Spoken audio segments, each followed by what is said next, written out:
If you ever wished that there would be consequences for that coworker that's constantly going into the fridge and reaching for the lunch that clearly has your name written all over it, then boy do I have a movie that you're gonna want to see. It's time to talk about The Platform 2.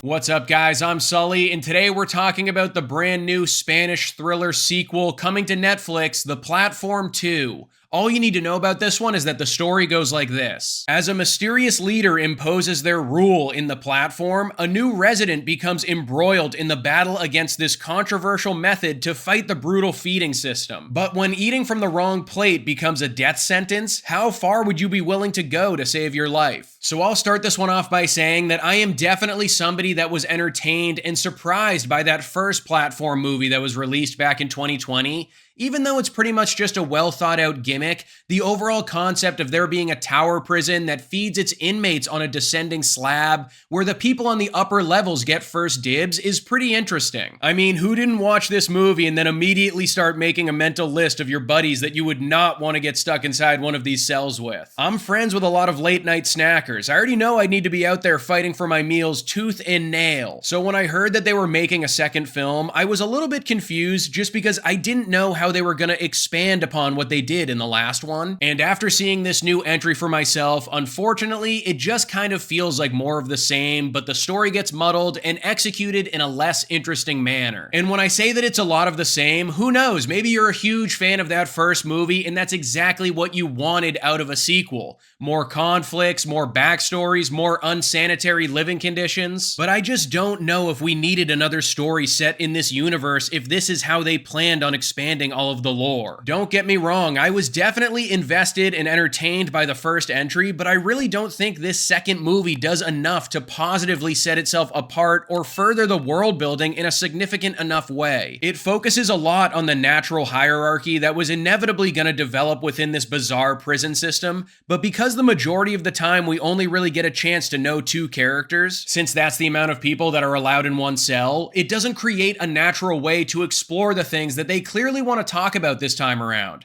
I think they might have gone ahead and bitten off a little bit more than they can chew, because the additions that they've tacked onto this scenario might be doing more harm than good. Sometimes it's better to leave stuff unexplained and let the audience do the heavy lifting for you, and this might be one of those cases. When it comes to the performances, the two main characters we're following this time are likable enough, and more importantly, you end up caring about their well-being. That was obviously one of the reasons that the initial film was a success in the first place, and if you want the audience to stay invested the second time around in this bleak environment, it's pretty much a non-negotiable that we have a sympathetic character that we can relate to and rally around. Even though the story didn't work as well for me in this second entry, there's still a decent amount of entertainment that comes from just watching this pair go about their day-to-day, getting to know each other, and trying to actually survive their hostile surroundings in the process. I think if you go into this one only wanting to spend more time with this setup and aren't expecting any kind of advancement that's going to absolutely blow your mind, then you could do worse than spending another 90 minutes in this universe. But if, like myself, you were hoping that this sequel would offer up a compelling reason to exist and maybe show us all of the possibilities to where this franchise has the potential to go next, you're not going to have as enjoyable of an experience with this movie. Overall, guys, The Platform 2 ends up being a lesser version of the previous film in pretty much every way. I still think that the general concept leaves you with some fun to be had when it comes to the drama and the violence, but the additions to the lore are handled in a way that makes the whole experience feel clunky and unfocused. If ever there was a cautionary tale about the importance of keeping your eyes on your own plate, it's this one, but it just doesn't do enough effectively to make it feel like a worthwhile continuation into this universe. The Platform 2 gets a Sully score of 2.5 stars.